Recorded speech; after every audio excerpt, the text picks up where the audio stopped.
নমস্কার। Arogyam health care পুরুলিয়ার তরফ থেকে আমি ডক্টর পঙ্কজ সিংহানি আপনাদের সকলকে আজকের আপডেটে স্বাগত জানাই। আমি একজন এন্ডোক্রিনোলজিস্ট, তাই আজকে এন্ডোক্রিন আপডেটের টপিক হলো গাইনেকোমাস্টিয়া কিংবা পুরুষদের বা ছোট বাচ্চা বা ছেলেদের স্তন বা ব্রেস্ট সাইজ বড় হয়ে যাওয়া।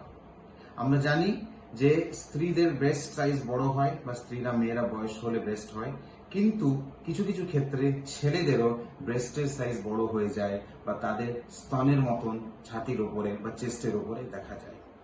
এটা একটা প্রবলেম হতে পারে এবং এটার সমস্যা সমাধান করা যায়।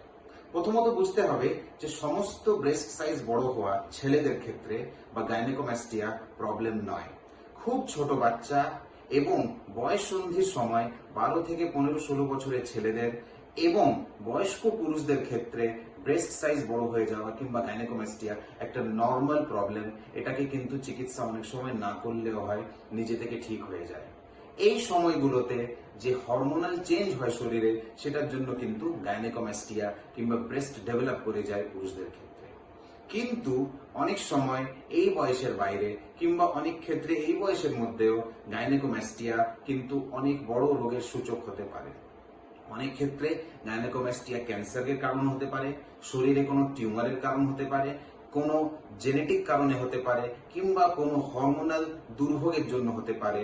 এই গাইনেকোমাস্টিয়া যেটা এই রোগের কারণে হচ্ছে সেটা অনেক বড় হয়, সেটা একদিকে ছোট একদিকে বড় হয়, সেটার মধ্যে ব্যথা থাকতে পারে, লাল থাকতে পারে, শক্ত কিছু থাকতে পারে এবং কিছু নাও থাকতে পারে, নর্মাল গাইনেকোমাস্টিয়ার মতনও হতে পারে। এই সমস্ত ক্ষেত্রে গাইনেকোমাস্টিয়া কিন্তু এন্ডোক্রিনোলজিস্ট ডাক্তারকে দেখিয়ে বা কোনো স্পেশালিস্টকে দেখিয়ে চিকিৎসা করতে হয়। বেশিরভাগ ক্ষেত্রে ব্লাড টেস্ট করে বা কোনো টেস্ট করে আমরা রোগের কারণ খুঁজে পাই। যদি কোনো কারণ খুঁজে না পাই তাহলে এটা সাধারণভাবে আমরা বলে দিই কিছু করার দরকার নেই, ঠিক হয়ে যাবে। যদি কোনো কারণ খুঁজে পাই সেটার উপযুক্ত চিকিৎসা করতে হয় এবং খুব কম ক্ষেত্রে যদি বিশেষ অসুবিধা থাকে তাহলে অপারেশনও করতে হয়। তাই আজকের আমাদের আপডেট, পুরুষদের ক্ষেত্রে ব্রেস্ট সাইজ বড় হয়ে যাওয়া বা ছাতির উপরে ব্রেস্ট বড় হয়ে যাওয়া, যেটাকে আমরা বলি গাইনেকোমাস্টিয়া। আপনার বাড়ির বা আপনার আশেপাশে কারো যদি এরকম সমস্যা থাকে তাহলে অবশ্যই এটা চিকিৎসার জন্য এগিয়ে আসবেন। ধন্যবাদ।